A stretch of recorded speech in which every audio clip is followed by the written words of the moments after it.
But here's what actually happened. COVID hit after college and I was just exiting my first startup and I had nothing to do. And I woke up one day and I said, I want to learn filmmaking.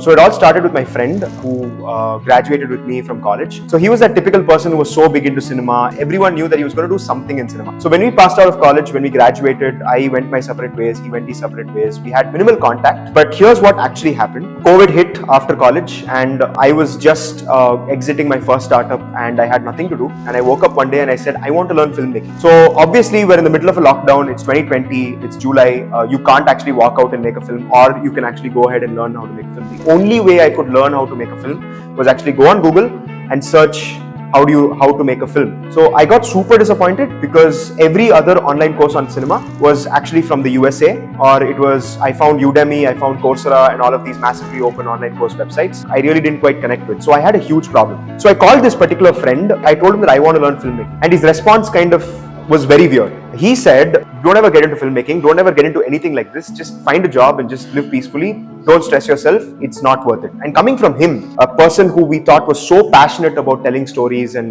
bringing them to life, it shocked me. So I asked him what his story was. So he came back to Chennai and he found out that there's just two ways to become a filmmaker. And those two ways are either you join as an assistant director to a director, or you join film school. So he chose the alternate route. And a typical film school in Chennai costed about 3.5 lakhs for 1.5 years. So here's the story. He came back to Chennai, attended that diploma course in filmmaking, and he found out that the moment he got out of the course, there was nothing available in terms of a structured career path for him. His mental health took a huge blow, and ultimately COVID struck, and that is the worst nightmare for the film industry. But here's what he told me. He said, I knew this and I was self-aware when I joined the film industry. But you know what hurts?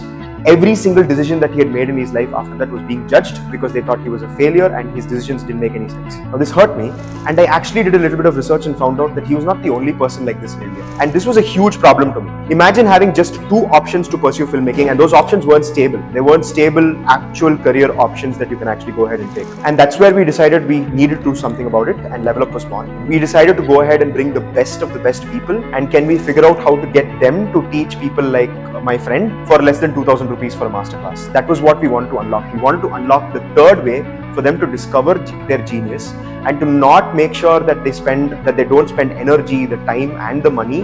They spend less of it, but they learn a lot more. So that was the entire vision behind starting Level Up.